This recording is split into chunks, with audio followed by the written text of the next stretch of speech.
red lights flashing, silent lines, automatic doors closing. The first jobs have already fallen, but that's not the real problem. The camera enters an empty office, chairs still spinning, screens still glowing. The feeling is clear. Something is started, and it's not going back to where it was.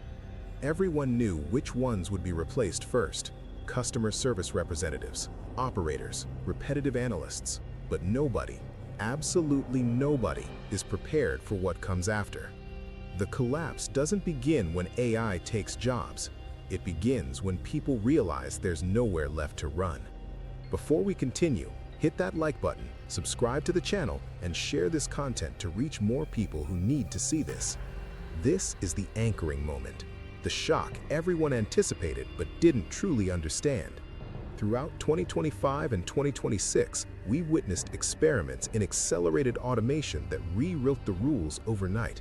Companies laid off thousands with a single software update, entire departments erased by an algorithm deployed at midnight.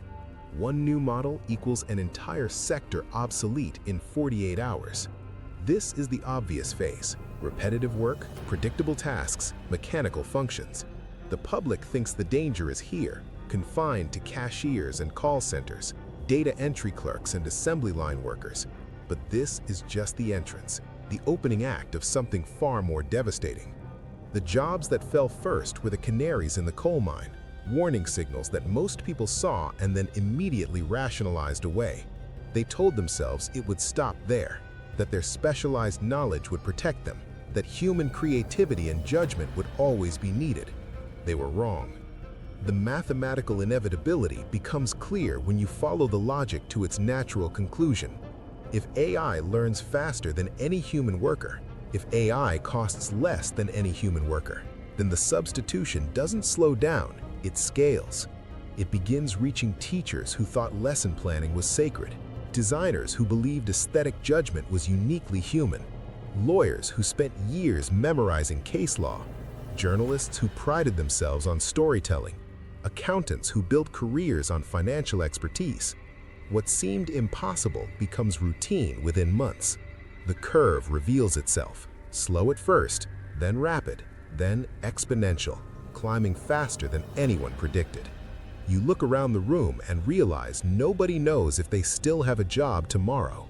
The timeline that experts said would take decades compressed into years, then months. Each breakthrough doesn't just improve existing AI, it fundamentally expands what machines can do, erasing entire categories of human advantage in single leaps. Governments still speak confidently about professional retraining programs, education reforms, and workforce development initiatives. Experts quietly warn that this only works when technology grows linearly, when society has time to adapt and absorb displaced workers into new roles. But now, each new AI model eliminates dozens of functions that didn't even exist 2 years ago, creating a cruel paradox where the jobs people retrain for vanish before the training completes. The critical moment arrives when the economy stops generating new employment faster than it eliminates existing work. This is when societies enter silent panic mode, when the reassuring narratives about innovation creating opportunities finally break against the reality of permanent displacement. The transition isn't a bridge to something better anymore, it's a cliff edge, and millions are walking toward it believing the ground continues on the other side.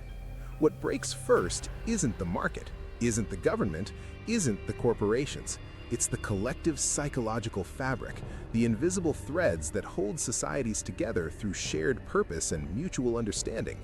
People begin realizing there's no place in the world for them, that their skills don't matter, their experience is obsolete, their potential is irrelevant. Depression rates climb, isolation deepens, radical communities form around the edges, offering identity and meaning to those the system has discarded. The first tensions emerge everywhere at once. Consumption drops as fear spreads, services retract as demand collapses, political polarization reaches extremes as people search desperately for explanations and enemies. Anti-AI narratives become explosive, not because they're irrational, but because they're the only story that makes sense of the pain people feel. The social contract, that implicit agreement that hard work and adaptation lead to security, shatters completely. The shock of reality sets in across entire systems simultaneously. Companies report trillions in productivity gains, while unemployment numbers are artificially stabilized through definitional changes and statistical manipulation. There's no real income, no genuine economic participation, just people existing outside the system that once needed them. Major cities begin losing their rhythm, less traffic on the streets, fewer customers in stores, reduced human flow through spaces designed for crowds. You can feel it in the silence, in the empty cafes that used to buzz with professionals, in the office buildings where entire floors stay dark. Progress without participation creates an invisible class of people without social function, citizens who still exist but no longer belong to the economic story their society tells itself. The wealth concentrates further upward while the foundation crumbles, and everyone pretends not to notice the cracks spreading through everything. This is the part nobody wants to see, the quiet dissolution that happens too gradually to trigger emergency responses. Government systems become overwhelmed trying to support millions who need assistance while tax revenues decline from reduced employment. Social safety nets strain and tear under impossible loads they were never designed to carry. Political tensions explode internally as competing factions blame each other for problems nobody knows how to solve. States attempt to regulate AI far too late, after the transformation is already irreversible and the power has already shifted. Corporations transform into essential infrastructure, more powerful than nations, controlling the systems everyone depends on while accountable to no one.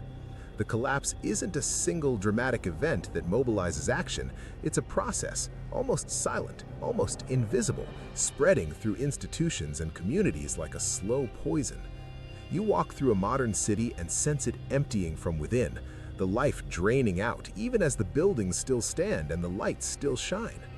The question was never which jobs would fall first. That was always obvious to anyone paying attention.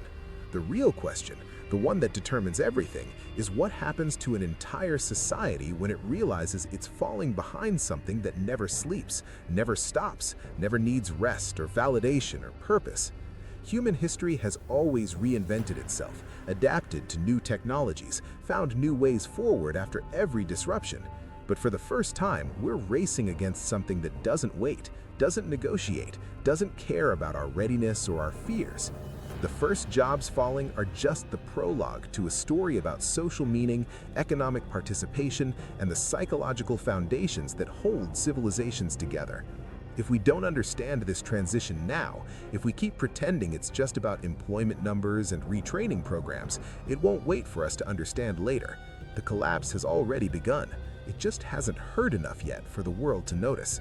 If this video made sense to you, hit that like button now, subscribe to the channel, and share this content to push the reach further.